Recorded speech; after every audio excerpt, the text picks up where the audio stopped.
Now at 5, your health and your money on the line after the Senate finally reveals the details of its health care bill. Yeah, that bill written behind closed doors became public today, with the Republicans pressing for a vote next week. Let's bring in ABC Action News anchor Paul LeGrone to drill deeper into the details of what this means for you. Paul? Yeah, happy reading, guys, because here it is, 142 pages of rules and regulations that affect you from head to toe. So here are the key highlights. Now, this is what this means today. The Senate bill will keep protections for patients with pre-existing conditions. That's one of the headlines coming out today. It also lets children stay on parents' insurance plans through the age of 26 years old. And it also ends employer mandates, meaning they will no longer require employers to offer insurance and face fines. Now, while the politics of all this played out in real time today, the raw emotion spilled over right into the halls of Congress. Watch.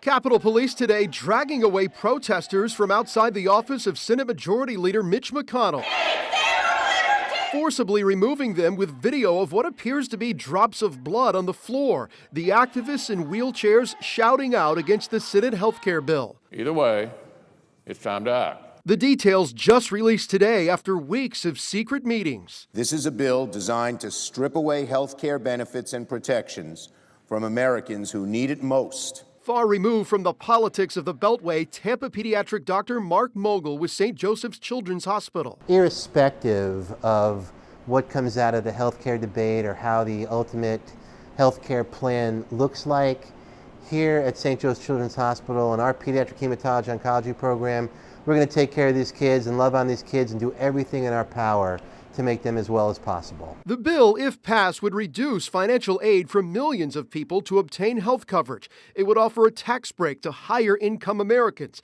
It would also provide $50 billion over the next 4 years, which states could then use to support shaky insurance markets that have seen providers pull out. And like the House bill, the Senate bill would block federal money to Planned Parenthood. So it's bringing us back to 2010 and before the Affordable Care Act. So we'll be making use of clinics and community clinics again, and a great deal of emphasis is going to be placed on pushing responsibility away from the federal government to the states. Yeah, I haven't read all of this bill, and neither have the lawmakers who voted on it. Now, Democrat Senator Bill Nelson today, he called this a bad bill. Senator Marco Rubio not pledging his support yet until he finds out how it's going to impact Florida. And the latest vote count tonight, 4 Republicans coming out against this bill already today, and they can only afford 2 Republican no votes. The Senate wants this thing done before July 4th, so the road to yes, Wendy, long and winding to say the least tonight.